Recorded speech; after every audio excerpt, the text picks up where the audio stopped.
Here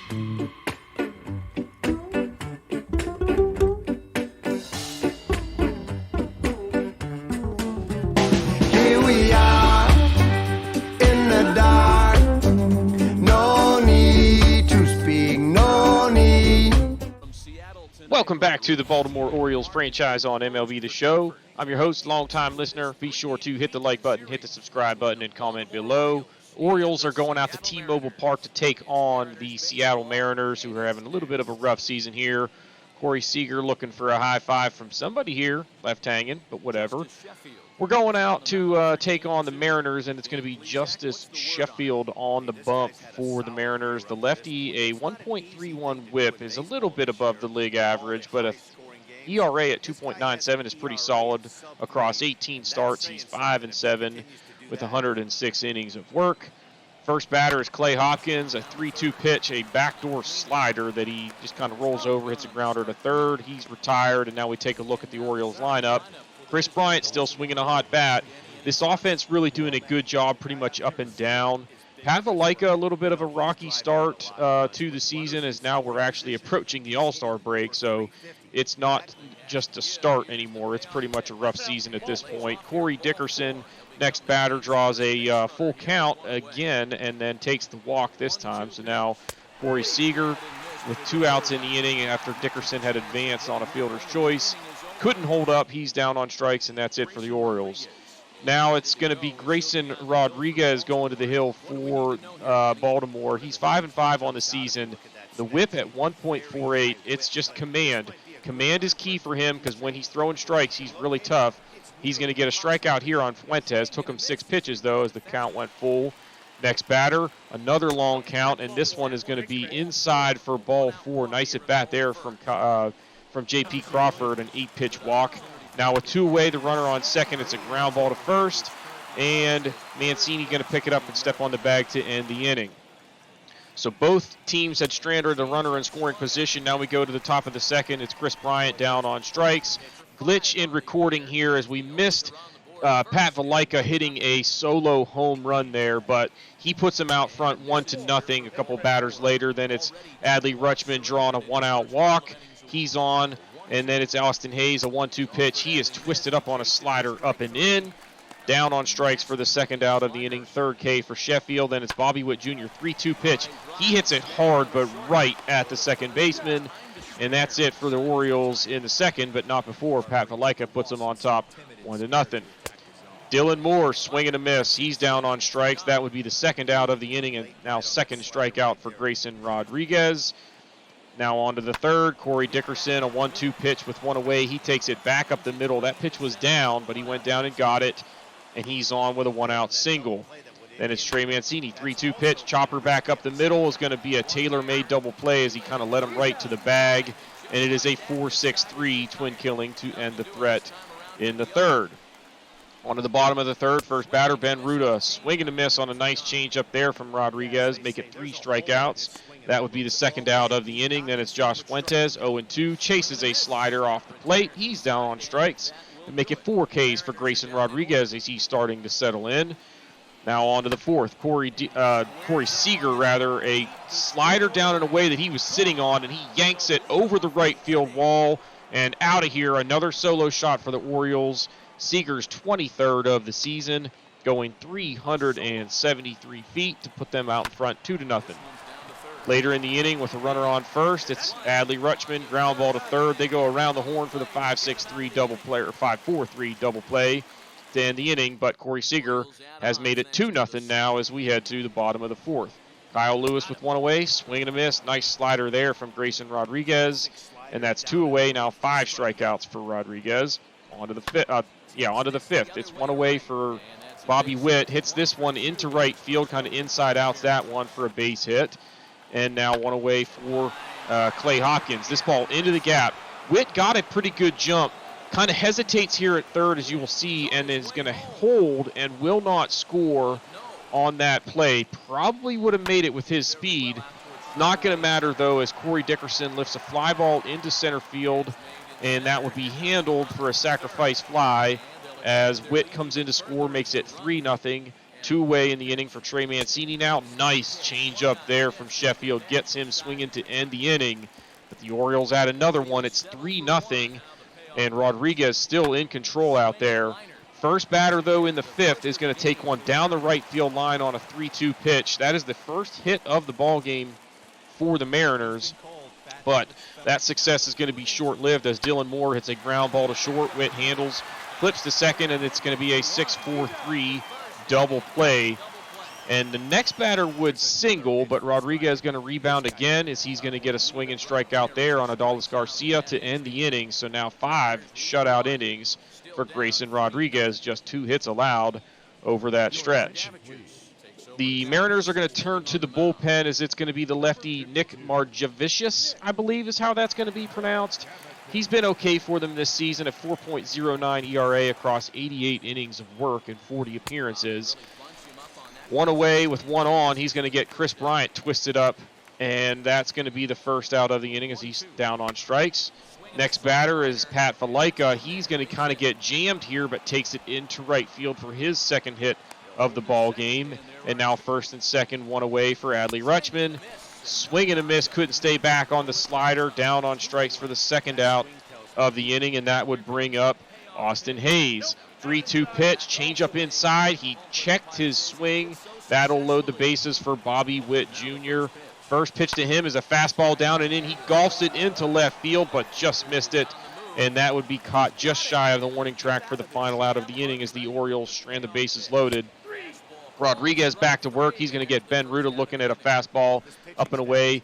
7 strikeouts for Grayson Rodriguez. Next batter, Josh Fuentes. Another fastball, this one up and in. Gets him swinging for the second out of the inning, and now 8 strikeouts for Rodriguez. Ty France, 2-0 pitch, back up the middle. Rodriguez knocks it down, recovers, and is going to get him, and he has now pitched 7 strong shutout innings for the Orioles. That's probably going to do it. His pitch count getting up there, and a 3-run lead as they are going to now go to the top of the 8th. Corey Seager, 2-2 pitch. This ball is ripped deep to right field and gone for his second of the season, or second of the ball game rather, 24th on the season. I believe that's the same distance as the first one he hit, 373 feet. Pretty much an instant replay as far as where that ball went and landed.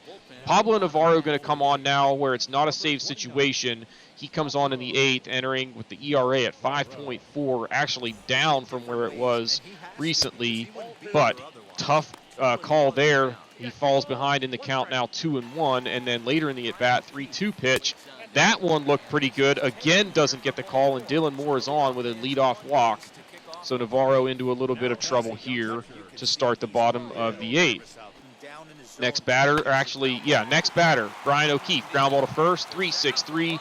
Double play, so Navarro, nice job to respond there, bounce back from the leadoff walk, and gets the double play. Then it's Garcia down on strikes as he chases one out of the zone low, and it's 4-0 now as we head to the 9th. Navarro goes back out there, first batter, ground ball to short. Nice play here from Bobby Witt, had to hurry with the speed going down the line. It gets him for the first out of the inning. Now 3-2 pitch to Josh Fuentes, just misses up and in, and he is on with a walk with 1 away. Then it's J.P. Crawford down on strikes. Couldn't connect on that fastball up and in. Navarro, though, at 30 pitches and just his second inning of work. 0-2 pitch to Kyle Lewis. Definitely a mistake here. He left a slider over the middle of the plate after getting Lewis to swing through one on the previous pitch that was out of the zone down and away, but Lewis connects on this one for his 18th of the year, makes it 4-2. With 2 down, and they are now going to turn to Roberto Osuna. He only needs 1 out to get the save in this one. As you see his numbers there, looking for save number 23, and he is going to get it as he gets Dom T. Williams down on strikes for the final out of the ball game. The Orioles take it 4-2. Great ball game for Grayson Rodriguez. Really pitched well in this one as he's going to pick up the win. We'll get a look at the statistics here after a tough loss for the Mariners. Tried to make it interesting, but Rodriguez gets player of the game honors, going 7 innings, 2 hits, just 1 walk. That was key for him. He struck out 8 and gets the win. Justice Sheffield, 5 innings, 7 hits, 2 walks, struck out 4, 3 earned. A couple of home runs and then a sac fly from Corey Dickerson were the damage done on him. 10 hits, 3 walks for the Orioles. They struck out 7 times. Tough day for Kris Bryant in this one, as well as Adley Rutschman. But strong day for Corey Seager with 2 solo home runs. Pat Valaika homered. Nice day for Bobby Witt Jr. with a couple of hits and hit the ball well pretty much every time he was at the plate. Austin Hayes was caught stealing at one point. Rodriguez gets win number 6 on the season. Navarro 1 out away from 2 solid innings of work. Was squeezed a little bit in the zone for the most part, but honestly feel pretty well about how well he pitched.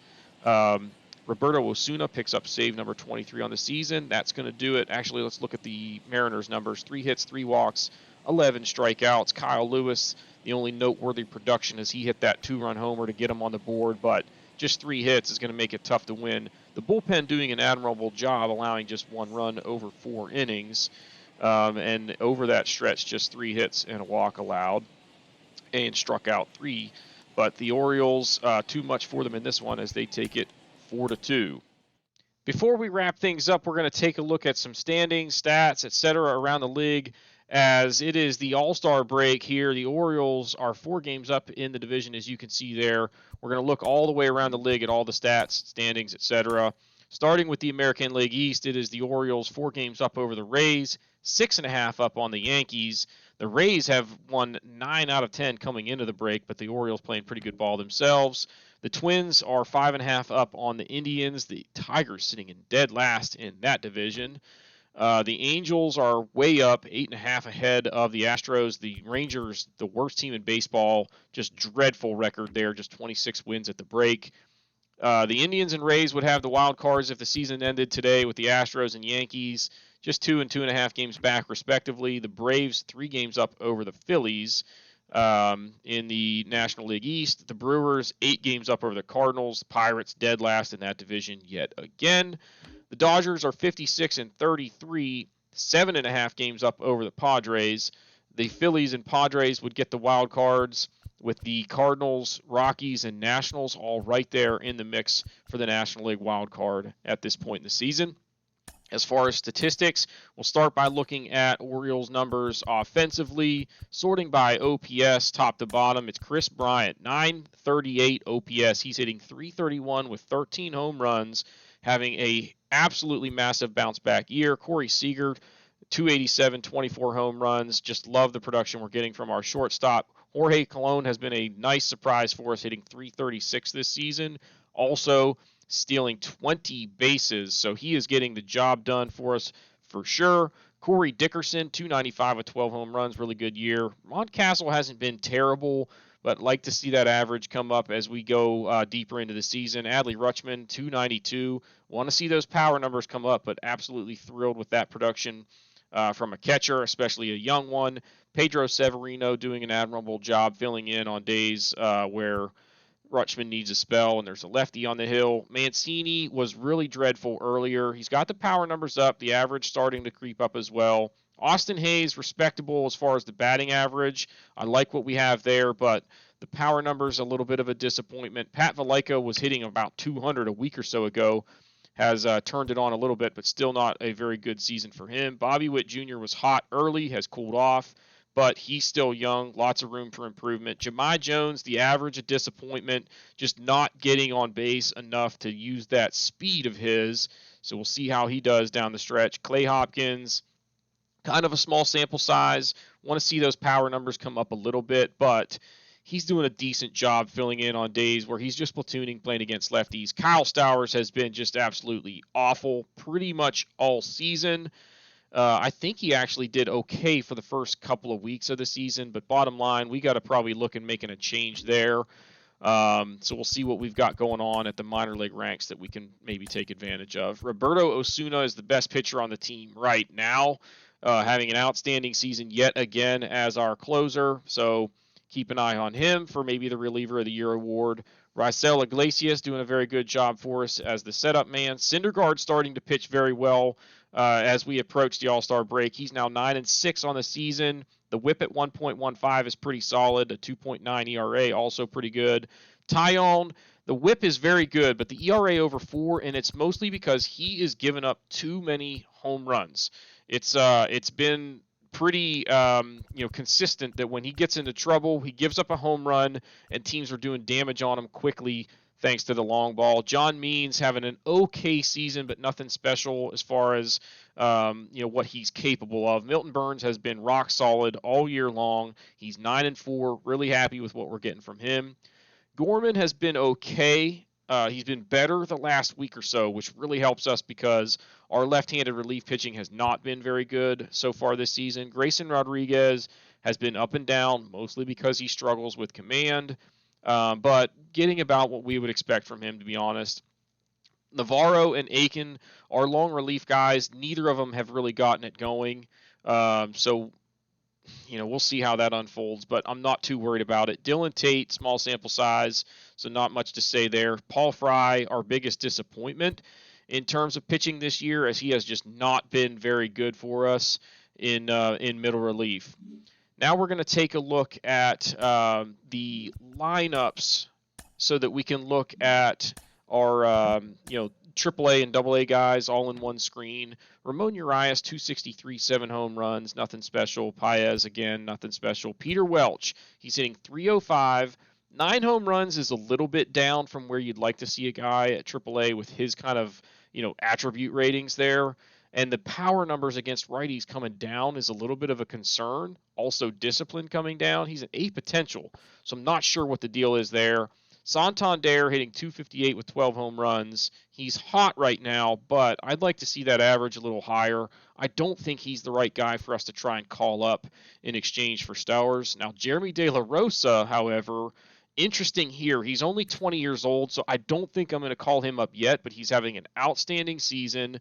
The contact against righties is up to where we could probably use this guy in a platoon role at the major league level. Maybe him and Hopkins in right field. So we'll see how that unfolds because everything else that he does is pretty solid. Jake Shiner, 278, 8 home runs, just kind of all-around average guy right now for us. Taron Vavra having a down season yet again. Just cannot get this guy to learn to hit. Now, DJ Stewart is interesting because he's hitting 320, 6 home runs, only 125 at bats. His contact ratings as far as his attributes are not very good, but the guy is getting the job done right now, and I think he's the one that we will probably call up and send down Stowers to backfill him at the AAA level. At AAA, we've got a couple of guys that are doing okay, but their potential is not the greatest, so not a lot to talk about there. But Ted Etherton hitting 301. Power numbers I would like to see come up, but this is the guy, I think we drafted him first overall, maybe last season. He's a 69 overall, B potential, 22 years old. Doesn't play the greatest defense, but a guy that we can look out for maybe within the next few years, hopefully giving him a shot. And then nobody else on the AA roster is very noteworthy so far as far as statistics this season. Ullman getting shelled all year as our ace at the AA level. Rennie is not bad, but he's getting up there in age, so not a lot of upside. Christen, though, however, he's a C potential, but he's only 18, 67 overall. Those attributes creeping up slowly, so maybe he's a guy that could develop into something for us over the next few years. And then nothing really special about Fukumori at the moment. In terms of relief pitching, the guys that I kind of want to keep an eye on are the few down at the bottom. I wish I would have looked a little bit more closely at Withrow. His ERA wasn't bad, but the whip is an issue. And then Sherman Monahan pitching pretty well for us as far as the whip goes. We actually got a trade offer from the Pirates for Monahan and Peter Welch in exchange for Ke'Bryan Hayes, but we passed on it because I don't like the 2-for-1 exchange with 2 pretty good prospects for 1 major league ready guy for right now when we don't need help at third base. Anyway, Ryan Weathers is the ace of the AAA rotation, doing okay this season, and hopefully he continues to develop into a stud at the major league level. Cuevas, only 22 years old, C potential, maybe a guy that we use in long relief at some point down the road, but just not major league ready at the moment. Tommy Wilson, decent. Alex Oliveros having a very good season. He's a B potential, 67 overall, but he's already 28. so not sure how much longer he's got to try and crack through at the major league level. Just noteworthy there is that Jeffress, since being called or sent down, has pitched pretty well, but a small sample size. Sean Armstrong has been outstanding. Tanner Scott has been awful yet again, and he's awful at AAA, so that's a serious issue. Then Travis Lakins, the whip is very good, but the ERA is up. He's only 28. He's a 74 overall, a guy that will probably keep around for a few more years, hoping that he develops into a guy that we can use in the bullpen at some point if needed. As far as league leaders, Chris Bryant chasing Anthony Rendon for the batting title. Mike Trout in front of Corey Seager in the home run race with 25. As far as stolen bases, it's Benito Osuna with 27 and Jorge Colon, the rookie, with 20, second in the league. There's Jones tied for third with 14. Rendon sweeping the on-base percentage, slugging, and OPS categories, best in all three of those categories. Davy Garcia, 12 wins, best in the American League, and then the Orioles have a trio of guys with 9, so that's kind of interesting. J.B. Wendelken leading the league in saves. There's Osuna, tied for fourth. Devin Smeltzer, the best ERA, and Noah Syndergaard kind of pitching his way into the Cy Young discussion. Second best ERA. He's got a bunch of shutouts. He's got a bunch of strikeouts. As you see, he's tied for third there behind Ohtani and Cole. He's got the most innings pitched. So interesting to kind of maybe keep an eye on that and see how that unfolds. He's got the best pitching WAR in the American League, and then it's Rendon with the best batting WAR. In the National League, Bryce Harper having a great season, 343, just ahead of Christian Yelich for the batting title. Mookie Betts with 27 home runs has the league lead there. As for stolen bases, Tim LeCastro with 21. On-base percentage, slugging, and OPS, a sweep in the National League as well, as this one goes to Bryce Harper. Mike Soroka having a great year. Will Smith leading the National League in saves. It is Kyle Hendricks racking up some shutouts, and as well as the most innings pitched in the National League with 133. So interesting there. Jack Flaherty, a .97 whip, pretty darn impressive. He's got the best WAR. Harper, the best batting WAR. We will end things by looking at the awards races. If the league ended today, Rendon would get the most valuable player, edging out Alvarez and his teammate Trout. Syndergaard sitting there third in the Cy Young voting at this point in the season. If he can get some wins, he might pitch his way into that discussion. Osuna would get another Reliever of the Year award, proving to be a key free agent acquisition for us. There is Jorge Colon sitting third in the American League Rookie of the Year voting. The power numbers are the difference. He's got a ton of stolen bases, so I'm kind of surprised that he's at least not second on that list. We've got some guys contending for Gold Gloves, as it was Rutschman, Montcastle, Jones, and then Hayes in center field here, also in the mix for a Gold Glove. As far as Silver Slugger, I think the only guy that we had in the mix was Corey Seager, and it looks like he will win that one. In the National League, MVP would go to Bryce Harper. Bauer would get the Cy Young. Reliever of the Year would be Will Smith. Rookie of the Year, nothing really impressive there. I'm surprised that the guy with 10 wins and a 3.31 ERA isn't on top of that list, but whatever. Then you see some numbers as far as the Gold Glove races. The one that I'll call out is Nolan Arenado looking at another one at third base. Tyler O'Neill looking at another one in left field. And guys, that is going to do it for this episode. If you haven't done so already, please be sure to hit the like button, hit that subscribe button, comment below, and we will see you all next time.